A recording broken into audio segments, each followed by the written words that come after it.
Salut, c'est François sur le vidéo et podcast d'Epoch Auto et je suis allé dans la partie Youngtimer et puis j'attaque pour faire plaisir à tous les aficionados sur de la Clio Williams. Il y a une exposition très centrale et qui est très sympa, et puis dans tout le salon il y a beaucoup de très belles voitures qui répondent à la tendance, on va dire, au Youngtimer, c'est-à-dire des voitures qui ne sont pas ultra anciennes mais qui sont déjà collectionnables. Donc sur la partie plus pure Youngtimer, je vous ai dit, il y a une Clio Williams, il y a aussi une très belle BMW M3 grise. Et puis une de mes chouchous, il y a une 306 S16, on en a parlé dans un autre podcast avec Patrice Vergès quand on parlait de son nouveau livre sur 306. Elle est dans un état absolument impeccable, avec un intérieur mi-cuir, mi-tissu. Il y a quelque chose que j'adore aussi, il y a une superbe Delta intégrable, je pense que c'est une 16 soupape rouge, et avec un intérieur cuir de toute beauté. Allez regarder l'intérieur cuir, c'est une vraie petite merveille. Donc c'est une intégrale, je vérifie, 210 chevaux. Donc une 8 soupape Evo, je pense, intégrale à chef Evo, hein, c'est ça, j'ai pas dit de bêtises sans regarder l'étiquette. Donc ça, allez voir. Il y a aussi, qui est pas si courant que ça en France à découvrir, une Lancer Evo 6, qui est aussi très belle. Alors c'est une conduite à droite parce qu'aujourd'hui c'est vrai que c'est pas des produits, je suis même pas sûr qu'une Evo 6 ait existé en conduite à gauche.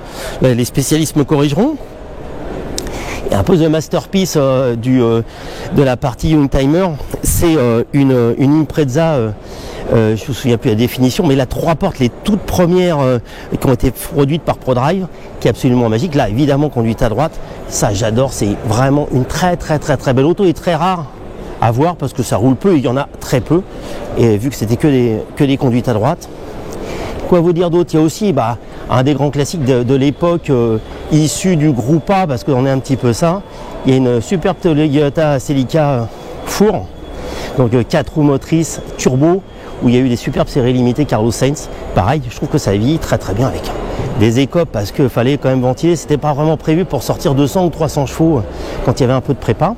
Et puis, last but not least, comme disent nos amis anglais, aussi une superbe Escort Cosworth. Alors l'Escort Cosworth, pour avoir essayé il y a longtemps, la première génération, le turbo était tellement gros et fait pour l'homologation qu'elle avait vraiment, c'était pas très agréable à conduire parce qu'il se passait rien, d'un seul coup ça arrivait, c'était très cru en bas.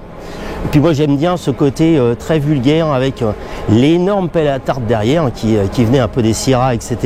Quand on en a discuté avec Patrick Lequément, il racontait que c'était vraiment un choix stylistique d'avoir fait, en tout cas sur les Sierra, cet énorme aileron qui n'était pas à la base fait pour avoir de l'appui aérodynamique, mais c'était vraiment pour avoir quelque chose un petit peu outrancier. Donc revenez à Epoch Auto Hall 6 et vous découvrez cette expo, mais aussi un peu partout dans le salon. Et aussi n'oubliez pas le parking d'Epoch Auto où vous pouvez vous garer avec votre voiture ancienne spécifiquement. Et il y a aussi quelque chose de sympa, j'irai faire une vidéo. À bientôt.